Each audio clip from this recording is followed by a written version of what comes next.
Good morning students. நேற்று பார்த்ததோட தொடர்ச்சியாக நேரிய சமன்படித்தான சமன்பாடுகளின் தொகுப்பு தீர்வு பார்த்தோம். அந்த தீர்வில் பார்த்தீங்க அப்படின்னா சமன்படித்தான நேரிய சமன்பாடுகளின் தொகுப்புக்கு வெளிப்படை தீர்வு, வெளிப்படையற்ற தீர்வு. வெளிப்படை தீர்வு அப்படிங்கிறது ஈக்குவலன்ட் டு ஒரே ஒரு தீர்வு. வெளிப்படையற்ற தீர்வுனா எண்ணிக்கையற்ற தீர்வு அப்படிங்கிறத பேஸ் பண்ணி அந்த மாதிரி வரும் அப்படிங்கிறத பார்த்துருந்தோம். அதில் கணக்குகள் பார்த்துருந்தோம். எடுத்துக்காட்டில் 1.38 பாருங்க, பேஜ் நம்பர் 50. பின்வரும் தொகுப்பானது வெளிப்படையற்ற தீர்வை பெற்றிருக்குமாயின் லாம்டாவின் மதிப்பை காண்க. அதாவது பின்னாடி ஒரு 3 ஈக்குவேஷன் கொடுத்துருக்குறாங்க. அந்த ஈக்குவேஷன் என்னது, வெளிப்படையற்ற தீர்வை பெறும் எனில் லாம்டாவின் மதிப்பை காண்க. புரியுதுங்களா? கொஸ்டின் வெளிப்படையற்ற தீர்வு அப்படின்னு சொல்லிட்டாங்க. வெளிப்படையற்ற தீர்வு இருக்கு அப்படின்னு சொல்லிட்டாங்க. லாம்டாவோட மதிப்பை மட்டும் கேட்குறாங்க. சரிங்களா? இப்போ லாம்டாவோட வேல்யூ மட்டும் நம்ம கண்டுபிடிச்சா போதும். நேற்று இந்த வெளிப்படை தீர்வு வெளிப்படையற்ற தீர்வுக்கு உங்களுக்கு சொல்லியிருந்தேன் எப்படி இருக்கணும் அப்படின்னு சொல்லியிருந்தேன். வெளிப்படை தீர்வுனா டிட்டர்மினன்ட் ஆஃப் ஏ அணிக்கோவை ஏ நாட் ஈக்குவல் டு 0. வெளிப்படையற்ற தீர்வுனா அணிக்கோவை ஏ ஈக்குவல் டு 0 அப்படிங்கிறத நம்ம ஒரு கான்செப்டை பார்த்துருக்கோம், எழுதி போட்டிருந்தோம். சரிங்களா? வாங்க அதை பேஸ் பண்ணி பார்க்கலாம். கொடுத்துருக்க ஈக்குவேஷனை எழுதிக்கிட்டேன். அணி சமன்பாடு எழுதணும். ax equal to b, x ஓட கழிவு y ஓட கழிவு z ஓட கழிவு x y z. ax equal to o. இது என்ன பூச்சி அணி அப்படின்னா o ன்னு வைக்கிறோம், நம்ம b ன்னு வைக்க தேவையில்லை. சரியா? கணக்கின்படி கணக்கில் என்ன சொல்லியிருக்காங்க, சமன்பாடு தொகுப்பு வெளிப்படையற்ற தீர்வை பெறும் அப்படின்னு சொல்லியிருக்காங்க. சமன்பாடு தொகுப்பு வெளிப்படையற்ற தீர்வை பெறும் அப்படின்னா டிட்டர்மினன்ட் ஆஃப் a ஈக்குவல் என்னது, 0. அப்ப டிட்டர்மினன்ட் ஆஃப் ஏங்கிறது இதுதான். இதுக்கு அணிக்கோவை போடணும். இங்க அணி போட்டுருக்கிறான், இங்க அணி கோவை. சரிங்களா? அடுத்து நான் என்ன செய்யறேன்னா, இது R1 R2 R3. R1 gives மூணையுமே கூட்டுறேன். இதை மூணையும் கூட்டி இங்க எழுதுறேன். 3 lambda minus a 3 plus 3 6. அப்ப என்ன வரும், 3 lambda minus 8 plus 6 by 3 lambda minus 2 வருமா? ஓகே. சோ இந்த மூணையும் கூட்டி இங்க எழுதுறேன். எப்பவுமே சேம் அப்படிங்கிறதுனால 3 lambda minus 2 3 lambda minus 2 3 lambda minus 2. அங்க என்ன எடுத்துருக்கேன், உருமாற்றம். R1 gives R1 plus R2 plus R3. இது புரியுதுங்களா? சரி. இப்போ இந்த ஃபர்ஸ்ட் ரோல இருந்து நான் 3 lambda minus 2 வெளியே எடுத்துறேன். ஃபர்ஸ்ட் ரோல இருந்து 3 lambda minus 2 வெளியே எடுத்துட்டேன்னா இங்க என்ன வரும், 1 1 1 வந்துருமா? அடுத்து என்ன பண்றோம்னா இந்த இடத்துல 0 ஆக்குறேன். இந்த உருமாற்றம் எழுதுறேன். இந்த இடத்தையும் இந்த இடத்துல 0. அப்ப இந்த எதுல இருக்கு, R2 இருக்கு. அப்ப R2 gives R2 minus 3 R1. இது மூணாவது பை கழிச்சா போதுமா? குட். அதே போல R3 gives R3 3 R1. இதே மூணாவது பை கழிச்சா போதும். அப்ப இத கழிக்கும் போது ஆட்டோமேட்டிக்கா இது என்னவாயிடும், 0வா மாறிடுது. ஒரு ஏறுபடி வடிவத்துக்கு வந்துருச்சா? ஏறுபடி வடிவம் கொண்டு வரணும்னு இங்க அவசியம் இல்லை. ஏறுபடி வடிவமா தான் இருக்கு. அதாவது என்னன்னா இதுக்கு பேர் என்ன, மேல்முக்கோண அணின்னு சொல்லுவோம். பிளஸ் ஒன்ல படிச்சிருக்கேன். அப்படிங்கும் போது இந்த இதோட மதிப்பை கண்டுபிடிக்கிறதுக்கு மூளை விட்ட உறுப்புகளை மட்டும் பெருக்கினா போதும். மூளை விட்ட உறுப்புகளை மட்டும் பெருக்கினா போதும். ஏன் சார் அப்படின்னா இது மேல்முக்கோண அணி அப்படிங்கிற மாதிரி இருக்கு இல்லையா? அதனால மூளை விட்ட உறுப்புகளை மட்டும் பெருக்கினாலே போது இதோட மதிப்பை கண்டுபிடிச்சிடலாம். அப்ப 1 × 3 lambda minus 7 3 lambda minus 7 3 lambda minus 7 × 3 lambda minus 7ங்கிறது 3 lambda minus 11 whole square. சரி, இதுக்கப்புறம் தான் நமக்கு தெரியும் ஆல்ரெடி இங்க இருக்கு 3 lambda minus 2. அப்ப 3 lambda minus 2 equal to 0, 3 lambda minus 11 equal to 0. அப்ப lambda equal to minus 1 போனா plus 2 மாறிடும். பெருக்கிட்டு இருக்கிற 3 அந்த பக்கம் போனா வகுத்தலாம். lambda equal to 2/3 lambda equal to 11/3. சரிங்களா? இப்போ இங்க என்ன சார், இன்னும் ஒரு கஷ்டமான क्वेश्चंस தான் கிடையாது. என்னன்னா அணிச்சமன்பாடு எழுதணும். அதுக்கு அடுத்து என்ன பண்ண போறாங்க, கணக்கின்படி வெளிப்படையற்ற தீர்வு சொன்னதுனால determinant of a equal to 0 அப்படிங்கிற கான்செப்ட் வச்சு செய்யணும். சரிங்களா? பாருங்க, நெக்ஸ்ட் क्वेश्चन பாருங்க.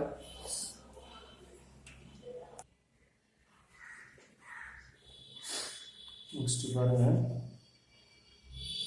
1.40 px plus py plus c is equal to 0, ax plus py plus c is equal to 0, ax plus by plus r is equal to 0 என்ற சமன்பாடுகளின் தொகுப்பு வெளிப்படையற்ற தீர்வை பெற்றுள்ளது. வெளிப்படையற்ற தீர்வை பெற்றுள்ளது மற்றும் p not equal to a, q not equal to b, r not equal to c. எனில் p by p minus a plus q by q minus b plus r by r minus c equal to 2 என நிறுவுக. மூணு சமன்பாடு கொடுத்துட்டு அது வெளிப்படையற்ற தீர்வை பெற்றிருக்கும்னு சொல்லியிருக்கிறாங்க. அடுத்து p minus p not equal to a, q not equal to b, r not equal to c அப்படின்னு என்ன அர்த்தம்? pயும் aவும் சமம் அல்ல, qவும் bயும் சமம் அல்ல, rவும் cயும் சமம் அல்ல அப்படின்னு சொல்லியிருக்கிறாங்க.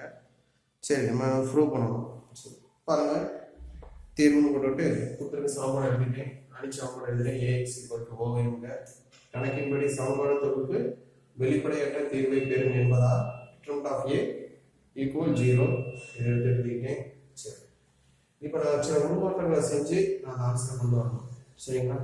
இந்த ஆன்சர் வரணும் அப்படின்னா நான் என்ன உருமாற்றம் செய்யணும் அதெல்லாம் செய்யணும். சரி, கொஞ்சம் கவனமாக பாருங்க. இது R1 அப்படியே வச்சுட்டேன். R2 மட்டும் சேஞ்சஸ் பண்ணுறேன். என்னன்னா R2 gives R2 minus R1, அதாவது இது வந்து கிடைக்கும். அப்போ என்ன கிடைக்கும்? A minus B, Q minus B, C minus G 0. அதே மாதிரி R3 gives R3 minus R1. R3 ல இருந்து R1 கிடைக்கிறேன். அப்போ A minus B, B minus B 0, R minus C கிடைக்கும். சரியா? இந்த ஸ்டெப் போயிருங்களா? சரி, ஓகே. நெக்ஸ்ட் என்ன பண்ணணும்னா எந்த சேஞ்சஸும் பண்ணல. இது அப்படியே ரிவர்ஸ்ல எழுதி மைனஸ் போட்டு இதை உள்ளுக்கு பெருக்கீங்க. மைனஸ் பி பிளஸ் ஏ வந்து ஆட்டோமேட்டிக் இது வந்துருச்சா? ஏன் சார் இப்படி பண்ணியிருக்கீங்கன்னா நமக்கு என்ன கணக்குல என்ன தேவை? பி மைனஸ் ஏ தேவை. கியூ மைனஸ் பி இருக்கு, கியூ மைனஸ் பி ஓகே. அப்ப இங்க என்ன இருக்கு? ஏ மைனஸ் பிக்கு பதில் சாரி பி மைனஸ் ஏக்கு பதில் ஏ மைனஸ் பி இருக்குன்னா அதை ரிவர்ஸ்ல மாத்திருக்காங்க. மைனஸ் ஆல பி மைனஸ் ஏ அப்படின்னு எடுத்துக்கிறேன். கீழே உள்ளதையும் அதே மாதிரி என்ன மைனஸ் ஆஃப் பி மைனஸ் ஏன்னு எடுத்துக்கிறேன். ஒன்றும் பெரிய சேஞ்சஸ் பண்ணல. சரிங்களா? அடுத்து நெக்ஸ்ட் என்ன செய்ய போறேன்னா இந்த காலம் இருக்கு இல்லையா, இந்த காலத்துல இருந்து நான் என்ன எடுக்க போறேன்? பி மைனஸ் ஏவை வெளியே எடுத்துறேன் இந்த காலத்துல இருந்து மட்டும். சரிங்க சார், இங்க பி மைனஸ் ஏ இருக்கு, இங்க பி மைனஸ் ஏ இருக்கு, இங்க பி மைனஸ் ஏ இல்ல. அப்ப என்ன பண்ணலாம்? ஒரு பி மைனஸ் ஏவோட பெருக்கி ஒரு பி மைனஸ் ஏவை வகுக்கலாமா? அந்த பெருக்கின பி மைனஸ் ஏவை வெளியே எடுத்துறேன், வகுத்த பி மைனஸ் ஏவை அப்படியே வச்சுக்கிறேன். அப்ப இதுல பி மைனஸ் ஏ வந்துடும், இது வந்துடும். அப்ப இது என்ன மைனஸ் 1 ஆயிரும், இது மைனஸ் 1 ஆயிரும். இங்க என்னவா இருக்கான்? பி பை பி மைனஸ் ஏ, அதாவது பெருக்கிருப்போம் இல்லையா, அந்த பி மைனஸ் ஏ என்ன ஆயிடுச்சு? இந்த பி மைனஸ் ஏவை வெளியே எடுத்துட்டேன். அப்ப வகுத்த பி மைனஸ் ஏ மட்டும் எங்க இருக்கா? இங்க இருக்கும். சரிங்களா? புரியுதுங்களா? இந்த காலத்துல இருந்து மட்டும் நான் எதை மட்டும் வெளியே எடுத்துக்கிறேன்? பி மைனஸ் ஏவை வெளியே எடுத்துக்கிறேன். அதே போல இந்த காலத்துல இருந்து நான் என்ன எடுக்க போறேன்? Q மைனஸ் B ஐ வெளியே எடுக்கிறேன். இங்க இல்ல, அப்ப வகுக்கலாம். ஓகே, Q மைனஸ் B இங்க இருக்கு, எடுத்துட்டு ஜீரோல எதை வேணுமா எடுக்கலாம், எடுத்தாச்சு. அதே போல இந்த காலத்துல நான் எதை எடுக்கலாம்? R மைனஸ் C ஐ வெளியே எடுக்கிறேன். அப்ப C by R minus C ஜீரோல இருந்து எதை வேணுமா எடுக்கலாம், இங்க 1 எடுத்துட்டு 1. சரிங்களா? இது புரிஞ்சுக்கலாம். அப்ப இந்த காலத்துல இருந்து P மைனஸ் C எடுத்துக்கிறேன், இந்த காலத்துல இருந்து Q மைனஸ் B எடுத்துக்கிறேன், இந்த காலத்துல இருந்து R மைனஸ் C எடுத்துட்டேன். ஈக்குவல் என்ன இருக்குன்னு 0 தான். அப்ப இது பெருக்கி இந்ததும் இந்த அணிக்கோவையும் என்ன செஞ்சுட்டு பெருக்கிட்டு இருக்கா, அப்ப அது அந்த பக்கம் போனா 0 ஆயிடும். ஸோ அப்ப இதை நீக்கிட்டேன் அடுத்த ஸ்டெப்ல. இது தேவையில்லை, ஏன்னா அந்த பக்கம் என்ன இருக்கு? 0 இருக்கு. இது போய் பெருக்கும்போது ஆட்டோமேட்டிக் என்ன ஆயிடும்? 0வா மாறிடும். இப்ப நான் இதுக்கு மட்டும் அணிக்கோவை மதிப்பு கண்டுபிடிக்கிறேன். அதுக்கு மட்டும் அணிக்கோவை மதிப்பு கண்டுபிடிக்கிறேன். கொஞ்சம் கவனமா பாருங்க, இம்பார்ட்டன்ட் கொஸ்டின்ஸ். அப்ப நம்ம அணிக்கோவை மதிப்பு என்ன செய்வோம்? இதை வச்சு இப்படி பெருக்குமா? அப்ப P by P minus A into 1 into 1 1, 0 into 0 0. அடுத்து இது minus B by Q minus B into minus 1 0. அடுத்து C by R minus C equal to 0 minus 1 வரும், அது என்ன ஆயிடும்? plus 1 மாறிடும், equal to 0. இப்போ பாருங்க, இங்க 1 வருமா? 1 ஆல் பெருக்கா அதே தான் வரும். மைனஸ் மைனஸ் என்ன ஆயிடும்? பிளஸ் ஆ மாறிடும். இங்கே 1 தான், 1 ஆல் பெருக்கா அதே தான், equal to 0. இந்த ஸ்டெப் வந்து இந்த ஸ்டெப் மொத்தம் மட்டும் கவனமா பாருங்க. P by P minus A அப்படி வச்சுக்கேன். இங்க என்ன இருக்கு? B இருக்கு, இங்க Q minus B இருக்கு. நான் என்ன பண்ணிருக்கேன்னா இந்த இடத்துல பாருங்களேன்,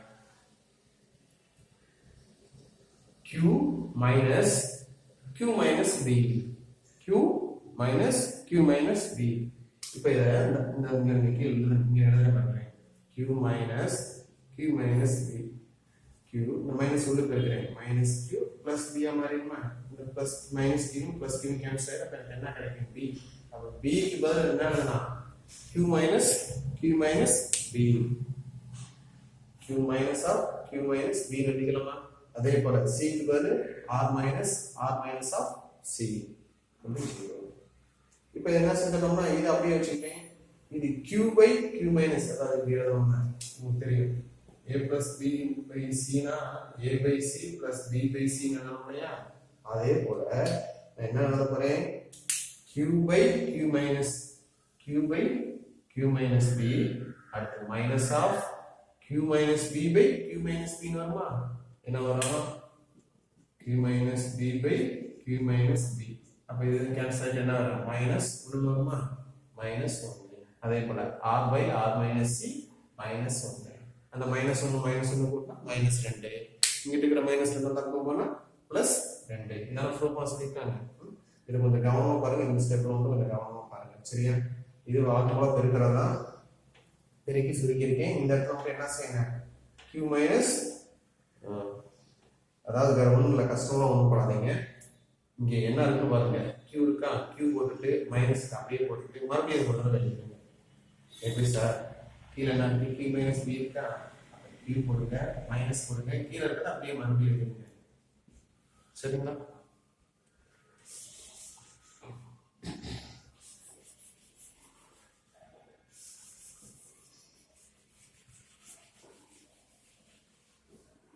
நான் கம்ப்ளீட் பண்ணிருங்க சரிங்களா இம்பார்ட்டன்ட் क्वेश्चन பாருங்க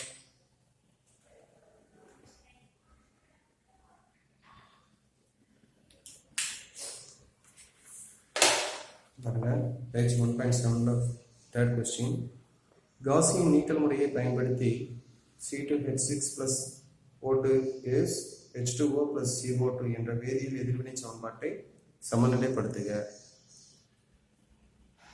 கெமிஸ்ட்ரி நம்ம பார்த்தோம் ஈக்குவேஷனை டேலி பண்றது அப்படின்னு சொல்லிட்டு டேலி பண்றது அப்படின்னா அந்த ஈக்குவலுக்கு அதாவது இங்கே லெஃப்ட் சைடும் ரைட் சைடும் உள்ள காம்பவுண்டோட அளவு வந்து சரியா இருக்கணும் எண்ணிக்கை வந்து சரியா இருக்கணும் இப்போ இந்த ஈக்குவேஷன்ல பாத்தீங்க அப்படின்னா கார்பன் ஹைட்ரஜன் ஆக்சிஜன் இருக்கு லெஃப்ட் சைடு ரைட் சைடும் கார்பனோட அளவும் ஹைட்ரஜனோட அளவும் ஆக்சிஜனோட அளவும் சமமா இருக்கணும் பட் இந்த ஈக்குவேஷன்ல அப்படி இல்லை சரிங்களா ஆக்சுவலா என்னன்னா ஒரு ரியாக்ஷன் மட்டும் கொடுத்துருக்குறாங்க அதை டேலி பண்ணாலும் இருக்கு நம்ம அதை என்ன செய்யணும் டேலி பண்ணணும் டேலி பண்றதுக்கு நம்ம எப்படி காஸியன் நீக்கல் முறையை பயன்படுத்தி செய்யலாம் அப்படிங்கிறது பார்க்கணும் சரி இப்போ பார்த்தீங்கன்னா ஈக்குவேஷன்ல பாருங்களேன் லெஃப்ட் சைடு கார்பனோட அளவு எவ்வளவு இருக்கு 2 இருக்கு ரைட் சைடு 1 இருக்கு இப்போ சரியா இல்லை இல்லையா ஹைட்ரஜன் அளவு லெஃப்ட் சைடு 6 இருக்கு ரைட் சைடு 2 தான் இருக்கு ஆக்சிஜன் இங்கே எவ்வளோ இருக்கு 2 இருக்கு அங்கே எவ்வளோ இருக்கு 3 இருக்கு அப்போ டேலி ஆகல இதை நம்ம என்னது டேலி பண்ணணும் சரி பண்ணுறதுக்கு நம்ம என்னன்னா காஸியன் நீக்கல் முறையை பயன்படுத்தி செய்யணும்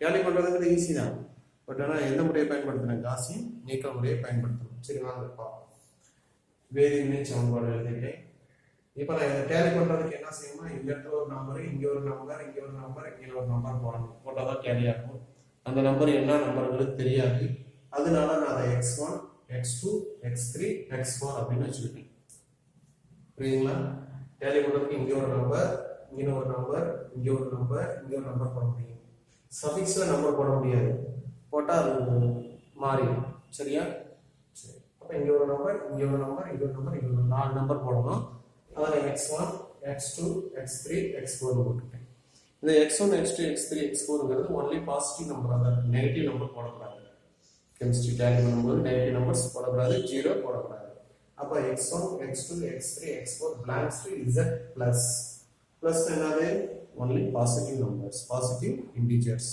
புரியுதா என்னது மிகை முழுக்கள் சரி ஓகே இப்போ வாங்க இந்த ஈக்குவேஷன் எடுத்துட்டு நான் கட் பண்றேன் ஃபர்ஸ்ட் நான் கார்பனோட அளவு ஃபர்ஸ்ட் என்ன செய்றேன் கார்பனோட அளவு இப்போ இங்க கார்பன் அளவு எவ்வளவு இருக்கு இங்க 2 இருக்கா அப்ப 2x1 ரைட் சைடு கார்பன் அளவு இங்க இருக்கு இந்த 2ங்கிறது இதுக்கு மட்டும் தான் பொருந்தும் ஆனா இங்க இருக்க நம்பர் இங்க உள்ள எல்லாத்துக்கும் பொருந்தும் தெரியும் உங்களுக்கு கெமிஸ்ட்ரியில அப்ப இங்க எத்தனை கார்பன் இருக்கு ஒரே ஒரு கார்பன் அப்ப x4 அப்ப 2x1 equal to x4. புரியுதுங்களா? இங்க கார்பனோட அளவு எவ்வளவு இருக்கு? 2 இருக்கு. 2 into x1 2x1. இங்க எவ்வளவு இருக்கு கார்பன் அளவு? அதாவது எதுவுமே இல்லைன்னா இங்க என்ன இருக்கு? 1 into x4 x4. இப்போ நான் இந்த x4 இந்த பக்கம் கொண்டு வந்துட்டு என்ன ஆகும்? 2x1 minus x4 வரும். அதை நான் ஸ்டாண்டர்ட் ஃபார்மா மாத்திக்கிறேன். 2x1 x2 கிடையாது, x3 கிடையாதுனால 0x2 0x3 minus x4 equal to 0. இந்த ஈக்குவேஷன் எப்படி தெரியுதா? ஓகே. நெக்ஸ்ட் நான் வந்து ஆக்ஸிஜனோட சாரி ஹைட்ரஜனோட அளவு செக் பண்றேன். இங்க ஹைட்ரஜன் அளவு இருக்கு 6 இருக்கு. அப்ப 6 into x1 6x1. வேற ஹைட்ரஜன் இருக்கா? இல்ல. ரைட் சைடு ஹைட்ரஜன் இங்க 2 இருக்கு, இங்க ஒரு x3 இருக்கு. அப்ப 2x3 2x3. ரெண்டுமே 6 2 3 ஆல கேன்சல் பண்ணிடலாமா? சாரி 2 ஆல கேன்சல் பண்ணிடலாமா? அப்ப இங்க என்ன வரும்? 3 இங்க 1 ஆயிடும். அப்ப இது 3x1 x3. அப்ப 3x1 x2 கிடையாது. அதனால என்ன பண்ணிக்கிறேன்? 0x2 இந்த 1x1 இங்க வந்து 1x3 வந்து -x3 plus 0x4 equal to 0. சரிங்களா? நெக்ஸ்ட் ஆக்ஸிஜன் லெவல் இங்க 2 இருக்கு. அப்ப 2x2 2x2. ரைட் சைடு இங்க பாருங்க, இங்க கீழ என்ன இருக்குன்னு அர்த்தம்? 1 இருக்குன்னு அர்த்தம். அப்ப 1 into x3 இங்க ஆக்ஸிஜன் இருக்கு 2 into x4. இப்போ எல்லாத்தையும் இந்த பக்கம் கொண்டு வரேன். அப்ப இங்க x1 கிடையாது. 0x1 2x2 minus x3 minus 2x4 equal to 0. ஒரு ஈக்குவேஷன் வந்துருச்சுங்க. x1 x2 x3 x4 ல மூணு ஈக்குவேஷன் வந்திருக்கா? ஸ்டாண்டர்ட் ஃபார்ம் இருக்குமா? x1 x2 x3 x4. சரியா? இப்போ அணி சமன்பாடு தெரியும். x1 x2 x3 x4 x1 x2 இங்க வர x1 x2 x3 x4 வரைக்கும் எழுதணும்.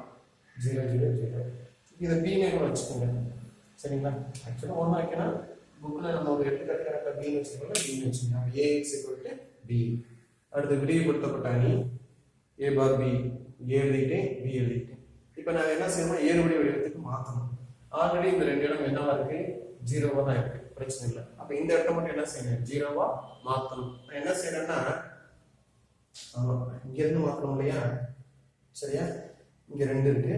இது 0 தான் இருக்கு. பிரச்சனை இல்லை. இதை மட்டும் என்ன செய்யணும்? 0வா மாத்தணும். அப்ப என்ன செய்யறேன்னா, இந்த R1 3ஆல பிரிக்கிறேன், R2 2ஆல பிரிக்கிறேன்.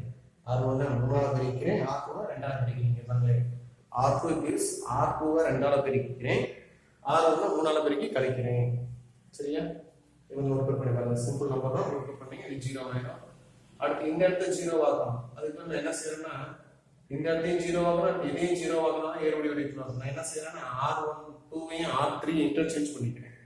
அப்ப இதை தூக்கி இங்க போட்டுக்கிறேன், இந்த ரோ தூக்கி மேல போட்டுக்கிறேன். போட்டு இப்ப ஏறுபடி வடிவத்துக்கு வந்துருச்சா? புரியுதுங்களா? என்ன பண்ணிருக்கீங்கன்னா, R2வையும் R3 இன்டர்சேஞ்ச் பண்ணிருக்கிறேன். சோ கடைசி சமான அணி ஏறுபடி வடிவில் உள்ளது. ரேங்க் ஆஃப் ஏபி, ஏபி எடுத்தாலும் 3 தான், ஏ எடுத்தாலும் 3 தான். மதிப்பிடப்பட வேண்டிய மாறிகளின் எண்ணிக்கை 4. x1 x2 x3 x4. அப்ப கண்டிப்பா என்னது? எண்ணிக்கையற்ற தீர்வு தான் பெறும். அப்ப therefore rank of AB equal to rank of A equal to 3 less than 4. இதை நீங்க எப்படி எடுப்பீங்க? மதிப்பிடப்பட வேண்டிய மாறிகள் எண்ணிக்கை. therefore தொகுப்பு சமன்பாடு தொகுப்பு ஒருங்கமை உடையது எண்ணிக்கையற்ற தீர்வை பெறும். சமான சமன்பாடு தொகுப்பு. இப்ப அதை நம்ம இதே ஈக்குவேஷனும் மாத்த போறேன். இதெல்லாம் x1 x2 x3 x4. அப்ப 2x1 minus x4 equal to 0. இது என்னது? x2 2x2 minus x3 minus 2x4 equal to 0. இது x1 x2. minus 2x3 plus 3x4 equal to 0. நான் x4 equal to t என்க அப்படின்னு வச்சுக்கிட்டேன். நம்ம என்ன செய்வோம்? z equal to t வச்சுக்கோம் இல்லையா?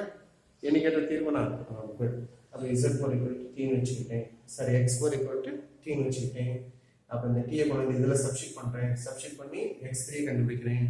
x3 கொண்டு வந்து இதுல சப்ஸ்டிட் பண்ணி x2 கண்டுபிடிக்கிறேன். அடுத்து x4 இதுல சப்ஸ்டிட் பண்ணி x1 கண்டுபிடிக்கிறேன். சரிங்களா? இப்போ நம்ம என்னென்ன கண்டுபிடிச்சிருக்கோம்? x1 x2 x3 x4 கண்டுபிடிச்சிருக்கோம். பாருங்க,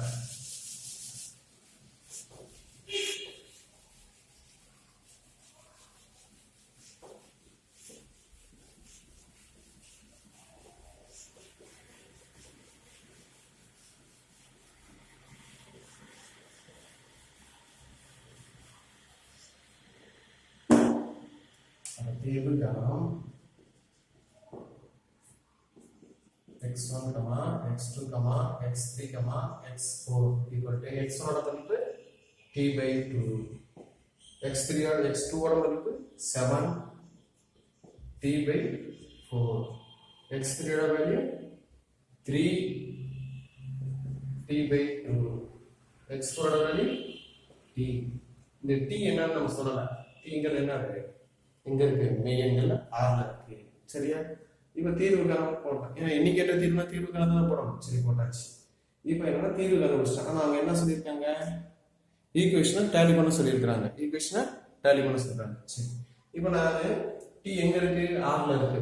ஆர்ங்கிறது மெய்யெண்கள், அது எல்லாம் நிறைய நம்பர் இருக்கு. நான் இப்போ டீக்கு பதில் ஏதாவது ஒரு நம்பர் எடுத்துக்கிறேன். டீக்கு பதில் ஏதாவது ஒரு நம்பரை எடுத்துக்கிறேன். என்ன நம்பர் எடுத்துக்கலாம்? இது நம்பர் எடுத்துக்கலாம். சரியா? நான் டீக்கு பதில் என்ன எடுத்துக்கிறேன்னா 4 எடுத்துக்கிறேன். டி ஈக்குவல் டு 4 எடுக்கிறேன். ஏன் சார் 4 போடுறீங்க அப்படின்னா இங்க டினாமினேட்டர் பாருங்க, மீட்சி எடுத்தா நான் 4 வருமா? 4 போட்டா ஈஸியா கேன்சல் ஆயிடும் அப்படிங்கிறத 4 எடுத்துக்கிறேன். சரி, இப்போ டி ஈக்குவல் டு 4னா அப்ப x1, x2, x3, x4 equal to D 4னா 4 by 2 2. 4 போட்டா 4 4 கேன்சல் ஆயிடுமா? அப்ப 7.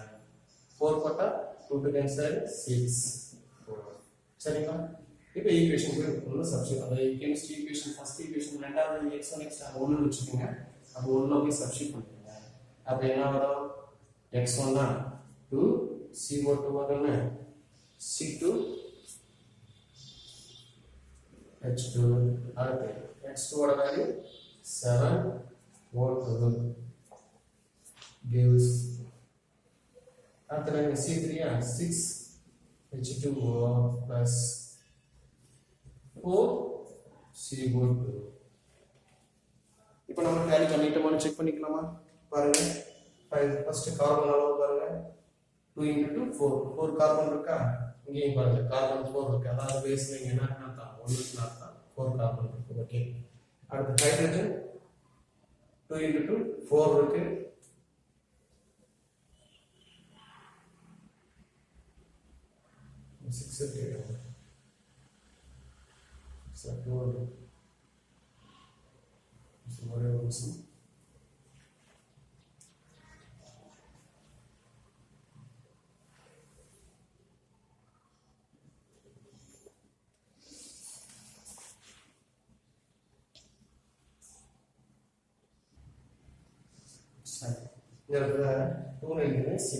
சரிங்களா? இப்போ ஹைட்ரஜன் பாருங்க 6 into 2 12, 2 into 6 12. ஆக்சிஜன் பாருங்க இங்க எவ்வளவு இருக்கு? 7 into 2 14 இருக்கு. இங்க 6 இருக்கு, இங்க ஒரு 8 இருக்கு. சோ 14 டேலி ஆயிடுச்சா? இது மாதிரி நீங்க வேற வேற கூட போடலாம். t க்கு பதிலா என்ன இருக்கு? சிம்பிளா 4 போட்டீங்கன்னா ஈஸியா வந்துரும். சப்போஸ் 4 ஓட மல்டிபிள் 8 அப்படினு போட்டீங்கன்னா உங்களுக்கு என்ன நம்பர்ஸ் வரும், இல்லனா என்ன ஃபிராக்ஷன்ஸ்ல வரதுக்கு வாய்ப்பு இருக்கு. சரிங்களா? ஓகே ஸ்டூடண்ட்ஸ், பாருங்க இதை தொடர்ந்து உங்களுக்கு எடுத்துக்காட்டு 1.39 இதே சேம் கொஸ்டின் தான் புக்கில் இருக்கு. புக்கில் உள்ளது மாதிரி செய்ய வேண்டாம். நான் எப்படி ஒர்க் அவுட் பண்ணிருக்கேன்னா அதே போலயே செய்யுங்க. அங்கே உள்ள உருமாற்றங்களை மட்டும் கொஞ்சம் கவனமாக பார்த்துக்கோங்க. சரிங்களா? ஆல்மோஸ்ட் உங்களுக்கு ஃபர்ஸ்ட் சாப்டரில் ஃபுல்லாக எல்லாமே நடந்தியாச்சு. சரிங்களா? ஒரு கொஸ்டினை கூட விட்டுட்டு போகல. எல்லா கொஸ்டினும் எப்படி என்னங்கிறத சொல்லியாச்சு. ஒவ்வொரு கொஸ்டின் மாடலுக்குமே மினிமம் 2 அல்லது 3 கொஸ்டின்ஸ் நம்ம சால்வ் பண்ணியிருக்கிறோம். மீதெல்லாம் எப்படிங்கிறதையும் சொல்லி நம்ம ஒர்க்கு கொடுத்துருக்குறேன். சரிங்களா? கம்ப்ளீட் பண்ணிடுங்க. நாளைக்கு வரும்போது நோட்டை கம்ப்ளீட் பண்ணி எடுத்துகிட்டு வாங்க. அங்கே வந்து கம்ப்ளீட் பண்ணிக்கலாம் அப்படிங்கிற ஐடியாவில் வராதிங்க. அங்கே வந்தீங்கன்னா ஜஸ்ட் ஒரு 5 minutes தான் நோட்டை கரெக்ட் பண்ணி உங்களுக்கு கொடுத்துருவேன். அதனால் நீங்கள் அங்கே வந்து வெயிட் பண்ணி அங்கே வந்து யாரையாவது பார்த்து எழுதிக்கலாம் அப்படிங்கிற மைண்டோட அங்கே வந்துடாதீங்க. சரிங்களா? ஓகே ஸ்டூடெண்ட்ஸ், ஃபர்ஸ்ட் சாப்டர் முடிஞ்சுன்னு நினைக்கிறேன். முடிச்சிட்டிங்கன்னா உட்காந்து அடுத்து படிங்க. பயிற்சி 1.7 வரைக்கும் இருக்குங்களா? ஃபர்ஸ்ட்டு 1.4 வரைக்கும் ஒரு டெஸ்ட்டு, அடுத்து 1.5, 1.6, 1.7 2 டெஸ்ட்டை கொடுக்குறேன். சரிங்களா? ஏற்கனவே உங்களுக்கு சொன்னது மாதிரி 1.6 1.7 வெரி இம்பார்ட்டன்ட் 5 மார்க் கொஸ்டின்ஸ் அதிலிருந்து வரும். மீதில் உள்ளதுனா 3 மார்க் 2 மார்க் கொஸ்டின்ஸ் வரும். பட் மீதியெல்லாம் நீங்கள் படித்தாதான் நீங்கள் என்ன 1.6 7 நீங்கள் கம்ப்ளீட் பண்ண முடியும். சரிங்களா? டைரெக்டாக 1.6 7 நீங்கள் படிக்க முடியாது. மீதி எல்லாத்தையும் படிங்க. இன்னும் ரொம்ப கவனம் இல்லாமல் இருக்கிறீங்க. கவனம் இல்லாமங்கிறது காட்டிலாம் அசால்ட்டாக கேர்லெஸ்ஸாக இருக்கிறீங்க. சரிங்களா? இப்படியே இருந்துன்னா என்னைக்காவது ஸ்கூல் தொடங்குற அன்னைக்கு நம்ம போய் எல்லாத்தையும் படிக்கணும் அப்படிங்கிறது நல்லது கல்வி. சரிங்களா? Okay students, thank you.